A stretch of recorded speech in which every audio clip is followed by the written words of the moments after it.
श्री रामचंद्राय नमः। श्री सद्गुरु परमात्मने नमः। सांगोपांग साधन करने से आत्मा अनुभूति होती है। यह ठीक नहीं कि आत्मा अनुभूति होती नहीं, अपितु यह ठीक है कि हम आत्मा अनुभूति करने में या तो असमर्थ हैं या हमको यथार्थ साधन मिला नहीं। विचार करो, यदि आत्मा अनुभूति न होती तो महान पुरुष आत्म साधन के विषय में कुछ कहते या उपदेश देते नहीं। अस्तु, हमारी कार्पण्यता ही आत्म अभाव का कारण है। सुनने में और करने में बहुत अंतर है। सुना हुआ साधन क्रिया में सांगोपांग करने के लिए उसे उपदेशक से ठीक से समझना चाहिए। यदि उपदेश अनुकूल साधन सांगोपांग निर्वाह हो सका तो चौक्कस भगवत कृपा का अवलंब मिलता है। यदि सांगोपांग साधन से भगवत कृपा की अनुभूति न हो तो समझना चाहिए कि उपदेशक साधन से अविज्ञ है। साध्य वस्तु अचिंत्य है और अव्यक्त निर्विकार है, पर साध्य में हमारा इतना प्रबल विश्वास होना चाहिए जैसा कि अपने अस्तित्व में पूर्ण विश्वास है। तब साधक की साधना सफल होने में देर नहीं। हाँ, यह सत्य है कि एकाग्रता आने पर शुष्कता आती है और बहुत शुष्कता अधैर्य पुरुष के लिए नास्तिक बना देने में सहायक हो सकती है। यदि धैर्य पूर्वक साधन करते रहें तो निश्चय ही वह शुष्कता अमृतमय पद पहुंचा करके अच्छी भूमिका प्राप्त करा देती है। साधन में मन को 5 अवस्थाओं में से पसार होना पड़ता है, या यूं कहो कि मन की 5 दशा होती है: क्षिप्त, विक्षिप्त, एकाग्रता, निरुद्ध, लय। क्षमा। भगवान राम अति दयालु और क्षमा के स्वरूप है। भगवान राम के भक्त भी भगवान राम की ही अनुकरण करते हैं। कारुणिक भगवान अपने सब पर दया करे तो अपने में भी करुणा होवे। अपराधी को ही क्षमा करना क्षमा है, व्यवहारिक नहीं, हृदय से क्षमा करना चाहिए। उसका स्पष्ट भाव तो यह हुआ कि हमारे चित्त में लेश से भी उसके प्रति घृणा द्वेष की वृत्ति न हो तो क्षमा मानना चाहिए। क्षमा का स्वरूप यथार्थ होता है। यही महानता है, यही विशेषता है। जो यदि समत्व सब में आ जाए तो सृष्टि का क्रम कैसे चले। इसलिए अमुक ही पुरुषों में ऐसी क्षमता होती है। अपने पर अपकार करने वालों को यदि उदारता पूर्वक क्षमा दी जाए तो आत्मा साक्षात्कार के लिए सामीप्य पहुंचने का मार्ग खुल जाता है। फिर देर नहीं, पर दोष दर्शन का त्याग करो। जगत दोष और गुणों से भरा हुआ है, इसलिए किसी के दोष न देखकर गुणों को ही ग्रहण करना चाहिए। दूसरों के दोषों को देखने में अपना ही हृदय दूषित होगा। उनके अपराधों को क्षमा करना चाहिए, दीनों पर दया करनी चाहिए। वे तो अपने ही पापों से मरे हुए हैं। मरे हुए को क्या मारना। अपने किए हुए कर्म सब भोग लेंगे। उनके दोषों की ओर न देखना। पर के गुण और अपने दोषों पर विचार करना ठीक है। यदि पर दोषों पर विचार करोगे तो घृणा और द्वेष का उदय होगा, जिससे हमारी वृत्तियां नीचे की ओर जाएंगी। दूसरे का कुछ बिगड़ता नहीं है। जगत गुण और दोषों का मिश्रण है। न्यूनाधिक मात्रा भले होवे, पर गुण और दोष सब में विद्यमान होते हैं। विचारवान पुरुष सतत गुणों के ऊपर में ध्यान रखते हैं और दोषों को निकालने का प्रयत्न करते हैं। साधु की साधुता। यह तो खलों का स्वभाव ही है कि परदोष सुनना, पर निंदा करना और पर कार्यों में विघ्न करना। यदि यह वृत्तियां अपने में है तो अपनी गणना खलों में करने में संकोच नहीं मानना चाहिए। साधु वही है जो पर के अपकारों को भूल उस पर उपकार करने की भावना रखें। गोस्वामी जी ने वाम और दक्षिण हाथ और पुष्प की उपमा देकर संतों के स्वरूप को निखार दिया है। दुष्ट जन अपनी हानि कर और कष्ट सहन कर कर दूसरों को कष्ट देने का प्रयत्न करते हैं। यह उनका स्वभाव ही है। पर सज्जन जन उनकी दुष्टता पर कभी ध्यान नहीं देते, उनका प्रत्युपकार ही करते हैं। जैसे चंदन और कुल्हाड़ी। चंदन को कुल्हाड़ी काटती है, फिर भी वह उनमें सुगंध देते ही है। स्मरण रहे कि सज्जन की सज्जनता उसको ऊंचे पद को प्राप्त कराती है और दुष्टों को दुष्टता कष्टदायक होती है। उत्तम पुरुषों में मन में पर पीड़ा से क्षोभ कभी भी नहीं होता, अपितु उन्हें दया का पात्र समझकर उनको सद्बुद्धि प्राप्त होने के लिए भगवान से प्रार्थना करते हैं। सत्य कर्म, सत्य मार्ग पर चलना यदि किसी किसी को दुखप्रद होवे, तो हमको प्रेम और स्नेह से उनकी सच्ची परिस्थिति का बोध करा देना चाहिए, ताकि ईर्ष्या की अग्नि शांत हो जाएगी और हमारे सत्य कर्म में बाधक न बनेंगे। यदि हम उनको सत्पथ पर लाने में समर्थ न हो सके, तो अपनी वृत्तियां को उनसे तटस्थ बना लेना चाहिए और उनका स्वाभाविक स्वभाव समझकर उनकी क्रिया पर ध्यान नहीं देना चाहिए।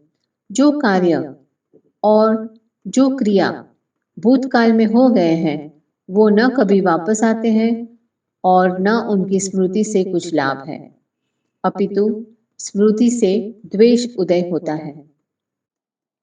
धैर्य।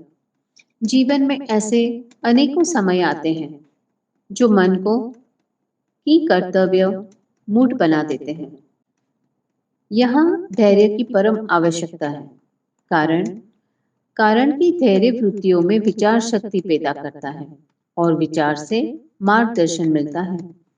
मानव अपने जीवन के स्वभाव पर विचार न कर दूसरों के जीवन का विचार करता है।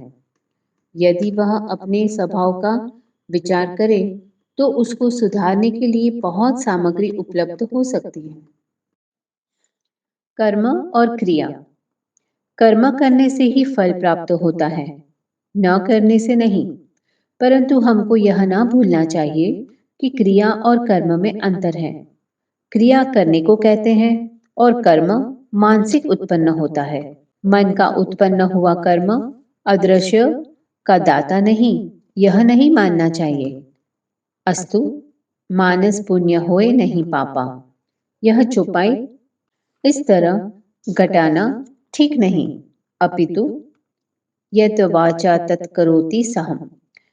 निष्कर्ष यह है कि जब मन में कर्म के संस्कार पड़ जाते हैं तो कभी न कभी बाधा करने को उद्यत हो जाते हैं। संत संत सब एक है, जैसे पुस्ता का खेत, कोई कुदरती लाल है, कोई श्वेत का श्वेत। सब हाथियों में मुक्ता नहीं होते, इसी प्रकार सब जंगलों में चंदन नहीं होता, सब सुक्तियों में मोती नहीं पकता, इसी प्रकार सब साधु साधन संपन्न नहीं होते। इसलिए साधु का संग भयामय है, पर साधु की निंदा और अपमान नहीं करना चाहिए। साधु महान पुरुष अपने निकटतम शत्रुओं को काम क्रोधादि भी यत्न पूर्वक हटाने का प्रयत्न करते हैं।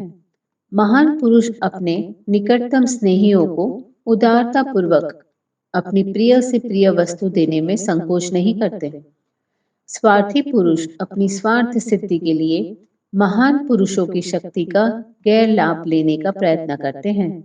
यह मेरा अनुभव है। अस्तु, ऐसी वृत्ति रखने से कोई लाभ नहीं। उतरे अंत न होए निबाहु, करत महु कदम ऋषि सो अति सिरिस। करत जीव अभिमान, तजत न टूटी जो पड़ी, करदम तज्यो अभिमान। जीवों के पास कुछ नहीं, फिर भी अभिमान करते हैं कि जैसे कदम ऋषि के बाप हो। त्याग नहीं, वैराग्य नहीं, फिर भी अभिमान करते हैं। त्याग और अनुराग के विषय में विचार करना पड़ता है। एक गांजे की दम पर लड़ पड़ते हैं। महान पुरुष छद्मवेशी होते नहीं, और छद्मवेशी महान पुरुष हो नहीं सकते, कारण कि महान पुरुषों में दया, मैत्री, करुणा, वात्सल्य और सरलता, इन महान गुणों का उदय रहता है। छद्मवेशी में इनका अत्यंत अभाव होता है, परंतु छद्मवेशी का निर्वाह तब तक होता है जब तक कि जगत को उसका अनुभव न हो। गोस्वामी जी ने कहा है कि उतरे अंत न होए निबाहु, काल निमि जिमि रावण राहु।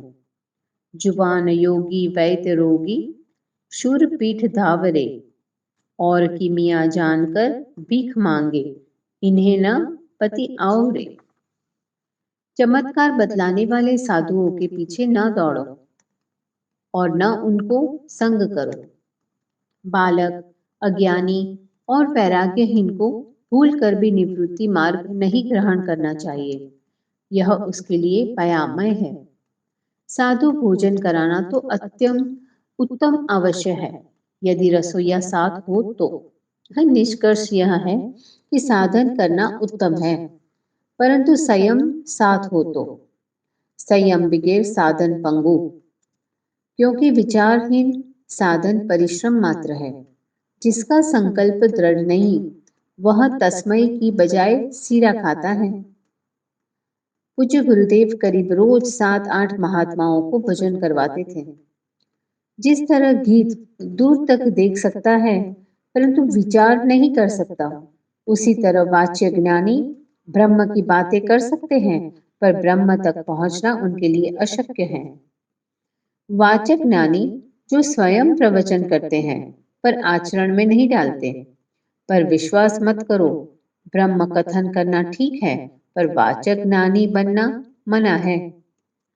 जिस तरह पांव बंधी हुई बकरी चल फिर सकती है पर दौड़ नहीं सकती, उसी प्रकार मोह में बंधा हुआ आदमी जगत को सत्संग द्वारा समझाता तो है परंतु छोड़ नहीं सकता।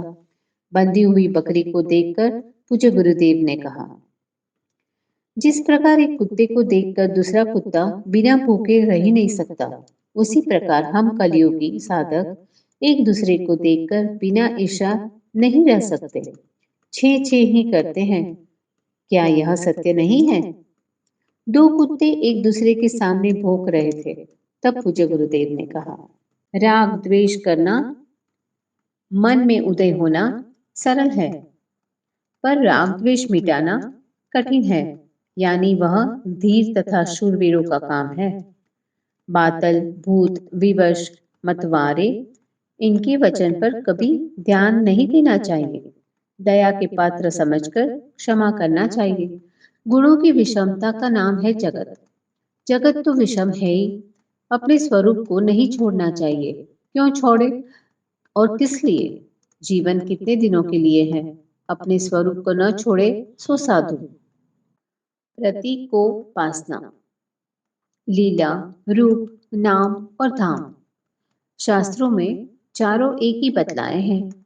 रूप भगवत विग्रह, व्यास वचनासुर प्रतीकोपासना है। इसी प्रकार लीला अधिक क्षणिक शुद्ध प्रतीकोपास नाश है। भाविक को भाववेश होने से उसे सत्य प्रतीति होना आश्चर्य नहीं। मेरी मान्यता है कि भावावेश आत्म संबंध प्राप्त कर स्वतः ही अपना आनंद लीला विग्रहों में लेता है। इसका यह अर्थ नहीं समझना चाहिए कि यह दोनों उपासना निरार्थक है या भ्रमात्मक है, परंतु यदि सूक्ष्म में मानसिक प्रवेश न हो तो विशेष फलदायी नहीं। हाँ, संस्कार अवश्य बनते हैं और कालांतर में यह सूक्ष्म में प्रवेश करने में सहायक होते हैं। लीला विग्रह अति स्थूल उपासना और मनोरंजन है। मानव स्वभाव से भीरु संस्कारी बन जाता है। इसी कारण भूत प्रेतादि को का भ्रम बना रहता है। वस्तुता में भूत प्रेतादि मानव संसर्गी नहीं होते। जीवन में ऐसा भी समय आया है जिसमें अनिश्चित व्यवहार करने को बाध्य होना पड़ता है। उसमें केवल निष्काम भाव रखने से संतोष होता है और स्वार्थ लेकर कि बोझा मालूम पड़ता है। दान सम्मान देकर भूलना श्रेयस्कर है और उसकी स्मृति अहम का हेतु है। अहंकारी पुरुष अपने को भले उच्चतर मानता होवे, परंतु उसे एक दिन पतन अवस्था का अनुभव अवश्य होगा। कारण अहम वृत्ति ले जाएगी अधोगति के द्वार। यह कहावत चरितार्थ है। अनाधिकार चेष्टा मनुष्य को पश्चाताप और दुख उत्पन्न कराती है। यह अनुभव है। सावधानी से काम लेने पर विदेश में सुख मिलता है। मूर्ख पर उपकार और विद्वान पर अपकार दोनों की स्मृति दुखदायी हो सकती है। भोजन और भजन समय पर ही कर लेना चाहिए, नहीं तो अपच और आलस्य का सामना करना पड़ता है। जब तक मैं और तू बना है, तब तक अंधकारमय जीवन समझना। काल अपना कार्य अबाधित रूप से करता है। काल ईश्वर का ही विशेषण है, जीव का परिमित विकास नहीं। वह बहुत विशाल विकासी है, पर ईश्वर से सदा अल्पज्ञ ही रहता है। मानव को प्रसन्न कर लेना बहुत सरल है, किंतु मानव के हृदय को जितना बहुत कठिन। अज्ञानी पुरुष ही तनुपोषक होते हैं। शरीर के मोह से पर है, वही ज्ञानी है। हिस्ट्री जानना ठीक है, पर शास्त्रों पर अविश्वास करना मना है। अपराधी मनुष्य को दीनता आती है, पर उसका अहंकार छिपा रहता है। जिस पर अपराधी पर अधिक समय अपमानित व्यवहार होता है, तब वही अहंकार क्रोध के रूप में प्रकट होता है। ज्ञान में क्रोध नहीं और क्रोध में ज्ञान नहीं, यह ध्रुव सत्य है। जब घर का संपत्ति स्वाहा हुआ तो बैठकर घर में क्या रोगा। जब नास्तिकता बढ़ जाएगी जग में, तो इन भगवानों का क्या होगा। कुत्ते को सिरा खाते देखकर बनादास जब रामनगर में लीला देखन जाए, पार्वती के राज में कुत्ता सिरा खाए। रामनगर में जब पूज्य गुरुदेव अकेले बैठे थे, अपनी मस्ती में गा रहे थे, मारा सीतापति राम तब ने जो क्या क्या छे मुकाम। मारा सीतापति राम जयपुर में जोया ने कश्मीर में खोया। हूँ जन्म जन्म हबे रोयो, तुम बिन मारो केम सर से काम। मारा सीतापति राम तमारी जबरी रे माया, तमे पोते मने बिसराया। मानो बनादास छे नाम, मारा सीतापति राम। आज सखी सपनों में देखे राम लखन, तुम तो रहते भक्तजनों में, हमरी कुछ खबर करी सपनों में। मोहे तंतर देखत आवे हासी, कबहू तो अच्छी देखत है, कबहू आवत खासी। पानी में मिन प्यासी मोहे देखत आवे हासी। कोई खोजे रामनगर में, कोई खोजे काशी। कोई कहे मैं वैष्णवपुरा, कोई कहे सन्यासी। पानी में मिन प्यासी मोहे देखत आवे हासी। कोई कहे मैं सुख में रहता, कोई कहे मुझे फांसी। कभी कभी तो रंगा जंगा जाऊं नहाने गंगा, कभी कभी तो ज्वर मुझे आवे, कभी मोहे आवे खांसी। पानी में मिन प्यासी मोहे देखत आवे हासी। जो जन्मा है सो मरेगा, चाहे शुभ कर लो चाहे अशुभ। शुभ कर्म तत्काल कर डालना चाहिए और अशुभ में विलंब करना ही बुद्धिमानी है। पराये को सुख देना ही पुण्य है और पराये को दुख देना ही पाप है। निष्ठा। भगवत निष्ठा अगस्त्य और सुतीक्षण जैसी होनी चाहिए। जिस समय में सुतीक्षण जी अगस्त्य जी के पास आए और उन्होंने भगवान श्री राम जी का आगमन सुनाया, नाथ कौशलाधीश आए, तब नाथ अगस्त्य जी का विशेषण है। और कौशलाधीश आए, यह संदेशा है। तब अगस्त्य जी कहते हैं कि कौशलाधीश आए होंगे तो भले आए, हमें क्या। तब सुतीक्षण जी ने कहा, कुमार आए हैं। तब अगस्त्य जी कहते हैं, शिकार आदि के लिए आए होंगे, हमें क्या। तब सुतीक्षण जी कहते हैं, आए मिलन। तब अगस्त्य जी कहते हैं, मिलने के लिए आए होंगे तो आ जाएंगे। तब सुतीक्षण जी कहते हैं, जगत आधारा आए हैं। तो अगस्त्य जी कहते हैं, जगत के आधार तो ब्रह्मा विष्णु और महेश है, वे तो मेरे ही समान हैं, वे यहीं आ जाएंगे। तब सुतीक्षण जी ने कहा, रामानुज सहित वैदेही। तब अगस्त्य जी कहते हैं, ये तो वैकुंठ से भी आ सकते हैं, अवतार हो सकता है। तब सुतीक्षण जी ने कहा, निष्दिन देव जपत हहु जेहि, वे आए हैं। तब अगस्त्य जी सुनत अगस्त्य जी तुरंत उठी धाये। ऐसी निष्ठा होनी चाहिए। अपने इष्ट के अतिरिक्त दूसरे इष्ट की भावना उत्पन्न होना, यह अनन्यता को नाश करने वाली भक्ति है, व्यभिचारिणी भक्ति है। अपने इष्ट का हर एक इष्ट में दर्शन करना ही उत्कृष्ट अनन्यता है। और सुतीक्षण जी का कैसा प्रेम था। उन्होंने दिशा विदिशा का कोई ख्याल नहीं था। प्रभु आ रहे हैं यह सुनकर इतने विहल हो गए कि अपनी भी सूत नहीं रहे। डरे नहीं लोक को न राखे मर जात वेद, भेद खेद नाश नाही पर पात पक्षना। रोवत हसत कहीं नाचत करत गान, गद गद कंठ खरे रोम मौन तक्षना। दिशी और विदिशियों को ज्ञान चाहे कुछ नाही, तब छिन छिन सिया राम करे रक्षना। बना दास ज्ञान जोग भूषण विज्ञान हुको, जानत सुजान कोई भक्ति प्रेम लक्षणा। पूज्य गुरुदेव रामनगर में बगीचे में ठहरे थे। भादों का महीना था, वर्षा भी खूब होती थी, और वर्षा नहीं होती तब गर्मी भी खूब पड़ती थी। पूज्य गुरुदेव पहाड़ की खुली ओसरी में ही सोते बैठते थे। सामने मैदान में एक पेड़ के नीचे एक महात्मा जी ठहरे हुए थे। ऐसे तो रामनगर में महात्माओं के चारों तरफ बहुत स्थान है, पर वे तो पेड़ के नीचे ही रहते थे, चाहे धूप हो या वर्षा। ज्यादा वर्षा होती और पानी पानी हो जाता तो खड़े रहते। पूज्य गुरुदेव कभी कभी उनको प्रसाद लेने के लिए बुलाते, या खूब वर्षा होती तो बुला लेते।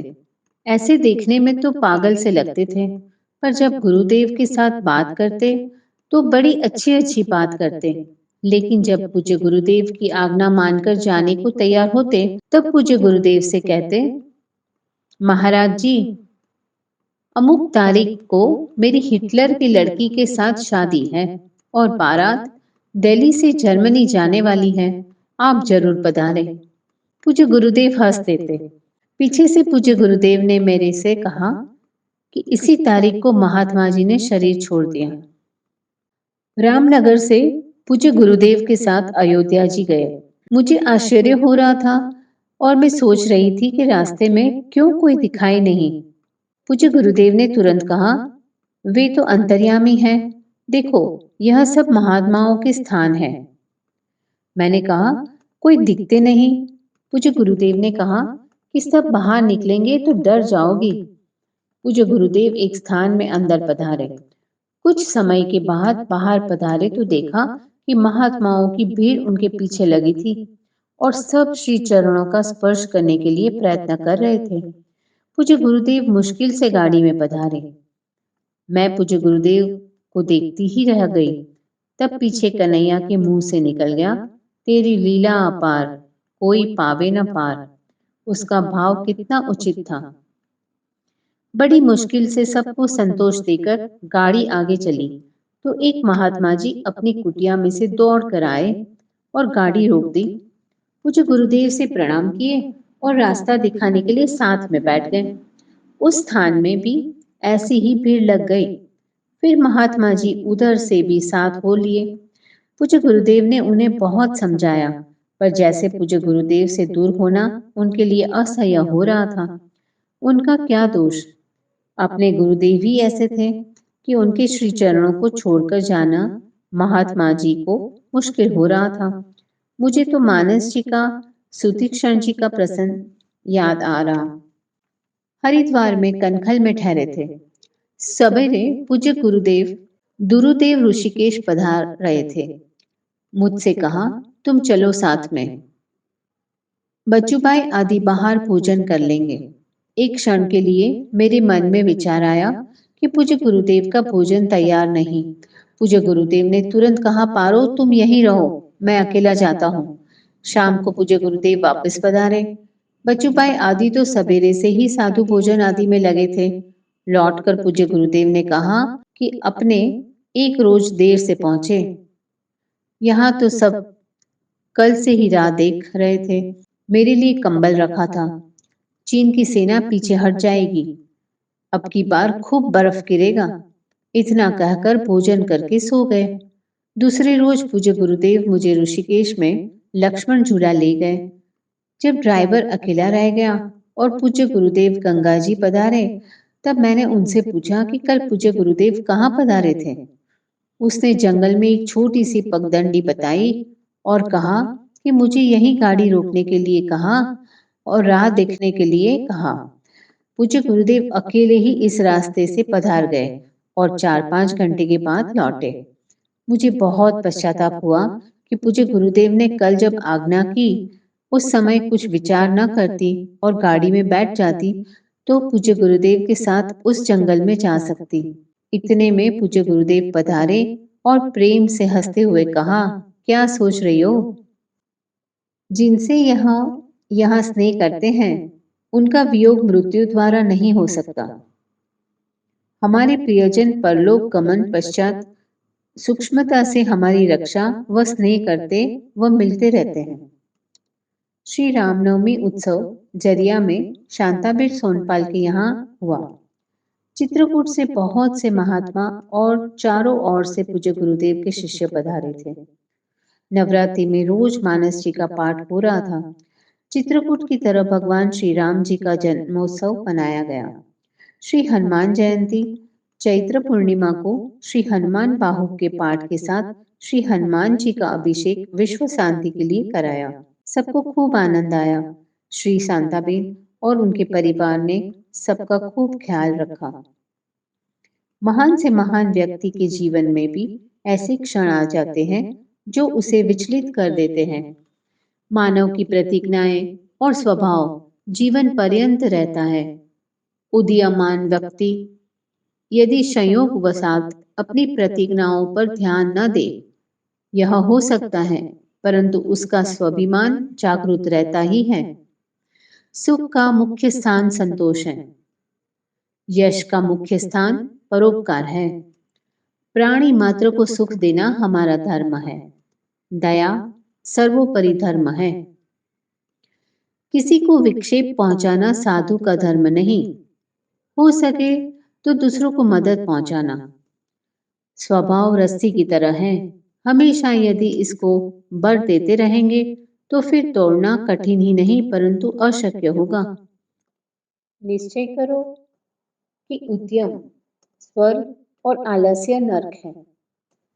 यह विचार न करो कि चंदन में फल फूल नहीं। यह विचारो कि इनके न होने पर भी चंदन अपने शरीर से परमार्थ करके दूसरों को सुख प्रदान करता है। शंका ही भय है। निशंक ही भय रहित रहता है। 1963 गुरु पूर्णिमा गोंदिया में हुई। पूर्णिमा के बाद श्री रामेश्वरम जी और दक्षिण की यात्रा। बालाजी तिरुमाला हिल जुलाई 1963। अति क्रोधी, अति व्यसनी, अति वृद्ध का कोई ठिकाना नहीं, इसलिए इन पर निश्चयात्मक रहना भूल है। भद्र पुरुष अपने सहन कर जाते हैं पर दूसरों का अपमान नहीं करते। मैं चाहता हूं कि हर एक मनुष्य अपने अंदर के खजाने को देखकर कृतकृत्य हो। मन की निर्बलता मृत्यु के समान भयंकर है। जिसके संकल्प दृढ़ न हो वह कभी किसी कार्य में सफल नहीं होता।